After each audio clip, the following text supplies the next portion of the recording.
নমস্কার, অর্পিতার রান্নাঘরে সবাইকে স্বাগত। আজ আমি আপনাদের সাথে সুস্বাদু মুসুর ডালের বড়ার তরকারি রেসিপি শেয়ার করব। এভাবে বড়ার তরকারি রান্না করলে মাছ মাংসের স্বাদকে কিন্তু হার মানাবে। দেখে নেওয়া যাক রেসিপি। মুসুর ডাল 1 ঘন্টা মতন জলে ভিজিয়ে রেখেছিলাম। এবার 3-4টে মতন কাঁচা লঙ্কা দিয়ে এটা বেটে নেব। আলু টুকরো করে কেটে নিয়েছি, 2টো মিডিয়াম সাইজের পেঁয়াজ কুচি করে নিয়েছি, আর একটা ছোট সাইজের টমেটো টুকরো করে কেটে রেখেছি। ডাল বেটে নিয়েছি, এর মধ্যে দিলাম স্বাদ মতো নুন, দেব হলুদ গুঁড়ো,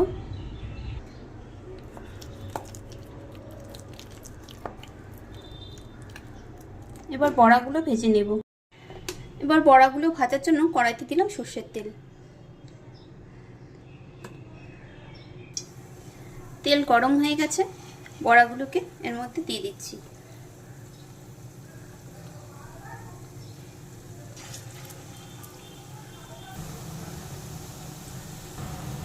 এবার বড়াগুলোকে আস্তে করে একটু উল্টে দেব।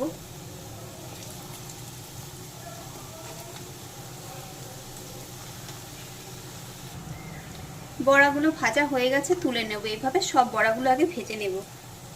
ওই তেলের মধ্যেই দিয়ে দিয়েছি টুকরো করে কেটে রাখা আলু, দিলাম পরিমাণ মতো নুন। আলুগুলো সামান্য একটু ভেজে নেব লাল করে।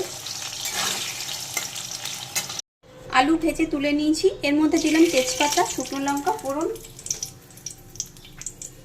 দেব জিরে, দিয়ে দেব পেঁয়াজ কুচি, নুন দিলাম। পেঁয়াজটা হালকা লাল করে ভেজে নেব। পেঁয়াজ ভাজা হয়ে গেছে, দেব জল, দিয়ে দিলাম কেটে রাখা টমেটো। এবার দেব নুন, দিলাম জিরের গুঁড়ো, লঙ্কার গুঁড়ো, ধনের গুঁড়ো, হলুদ গুঁড়ো, দেব 1 চামচ মতন আদা বাটা। ভেজে রাখা আলুগুলো দিয়ে দিলাম। এবার ভালো করে সব মিশিয়ে নেব।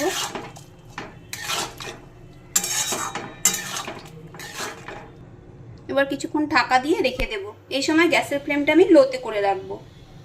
কিছুক্ষণ পর ঢাকা খুলে নিলাম, দেখে নেব আলুগুলো সেদ্ধ হয়ে গেছে। এবার দিয়ে দেব ভেজে রাখা বড়াগুলো।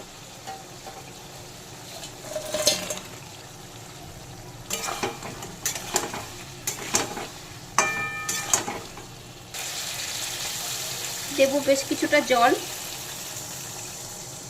মানে বড়া অনেকটা জল টেনে নেবে।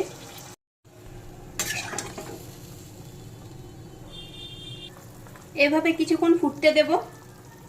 রান্নাটা হয়ে গেছে, এবার দিয়ে দিলাম কিছুটা গরম মশলা পাউডার। এবার গ্যাসের ফ্লেম অফ করে কিছুক্ষণ ঢাকা দিয়ে স্ট্যান্ডিং টাইমে রেখে দেব। তারপর আবার সার্ভ করে নেব।